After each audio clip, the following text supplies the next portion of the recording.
तवांग घटना के बाद जारी हुई सैटेलाइट इमेज। तस्वीरों को देख पूरी दुनिया में मच गया तहलका। तस्वीरों ने दिखाया कैसे भारत ने चीन को मारा। अब चीन ने युद्ध थोपा तो बुलेट रफ्तार से तैनात होंगे सैनिक। मोदी ने तैयार किया सीमा पर 1748 किलोमीटर मायावी चक्रव्यूह। भारत की सीक्रेट तैयारी देख दुनिया के ताकतवर देश हैरान।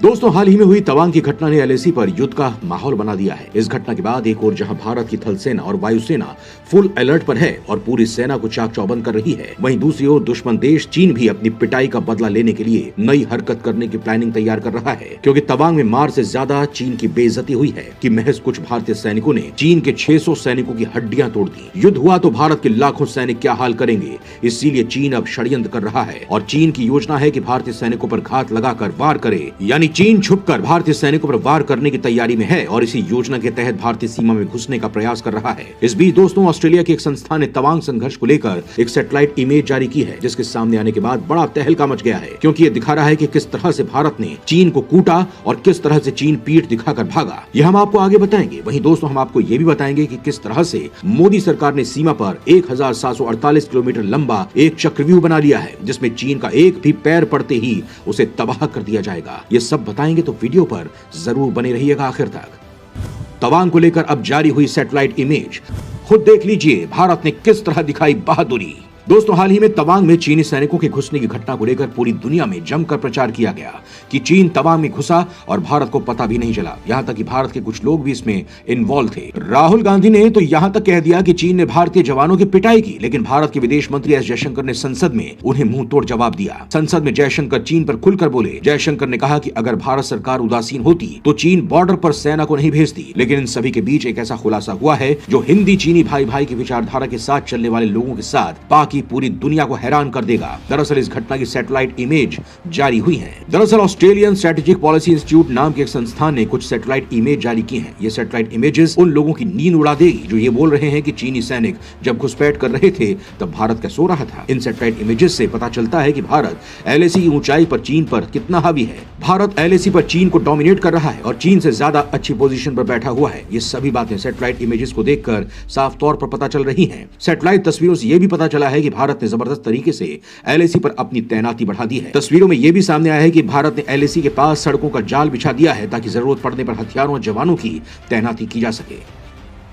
सीमा पर मोदी का सबसे बड़ा प्रोजेक्ट, इस लक्ष्मण रेखा को चीन ने पार किया तो लाखों सैनिकों के साथ राख हो जाएगा चीन। आपको बता दें कि एलएसी के पास तवांग इलाके पर भारत की मजबूत पकड़ है। तवांग इलाका भारत के लिए बेहद महत्वपूर्ण है। ऐतिहासिक रूप से ही तवांग भारत के लिए रणनीतिक रूप से बेहद जरूरी है। तवांग वही इलाका है जहां चीन बार बार घुसपैठ की कोशिश करता आया है। 1962 की जंग के बाद से ही तवांग पर चीन की बुरी नजरें हैं। 1962 की जंग में ही चीन ने तवांग को हासिल करने की पूरी कोशिश की। तवांग वही जगह है जहाँ से तिब्बती धर्मगुरु दलाई लामा सबसे पहले भारत पहुंचे थे। इसी वजह से भारत लगातार इस पूरे इलाके में इंफ्रास्ट्रक्चर को डेवलप कर रहा है। अरुणाचल प्रदेश में एलएसी के पास सड़कों का जाल बिछाने के लिए मोदी सरकार एक बड़ी योजना पर काम कर रही है। भारत अरुणाचल प्रदेश में एक फ्रंटियर हाईवे बना रहा है। इस योजना के तहत 1748 किलोमीटर लंबी 2 लेन सड़क बनाई जाएंगी। ये सड़क भूटान से सटे अरुणाचल प्रदेश के मागो से शुरू होकर म्यांमार की सीमा के पास विजयनगर में खत्म होगी। आपको बता दें कि इस प्रोजेक्ट के पूरा होने के बाद युद्ध जैसे हालातों में सेना टैंकों, भारी हथियार और आधुनिक उपकरणों को मिनटों में चीनी सीमा पर पहुंचाया जा सकता है। यानी यहाँ पर भूल से भी चीनी सैनिक पहुंचे तो उन्हें राख कर दिया जाएगा।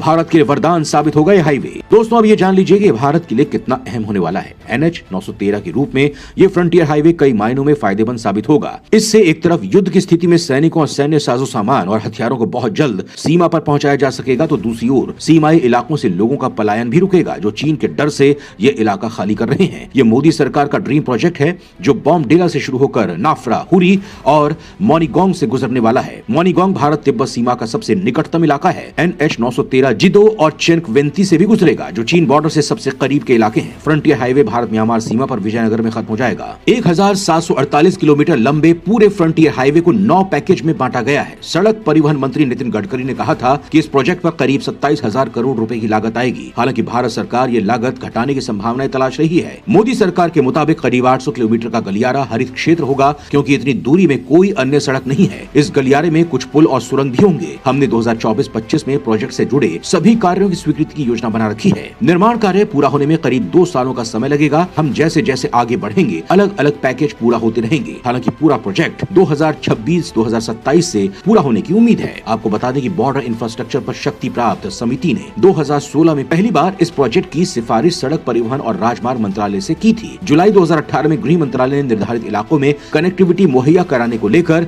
कुछ इनपुट्स दिए थे। अधिकारियों ने कहा कि सिफारिश को स्वीकार करने के बाद सरकार ने नवंबर महीने में पूरे कॉरिडोर को राष्ट्रीय राजमार्ग के रूप में नोटिफाई कर दिया। एक सूत्र ने बताया कि कोई सड़क अगर राष्ट्रीय राजमार्ग के रूप में अधिसूचित हो जाए तो उसे बनाने की जिम्मेदारी सड़क परिवहन मंत्रालय पर आ जाती है। फ्रंटियर हाईवे से अलग अलग जगहों पर कनेक्टिविटी के लिए अरुणाचल प्रदेश में कई गलियारे बनाए जाने का भी प्रस्ताव है।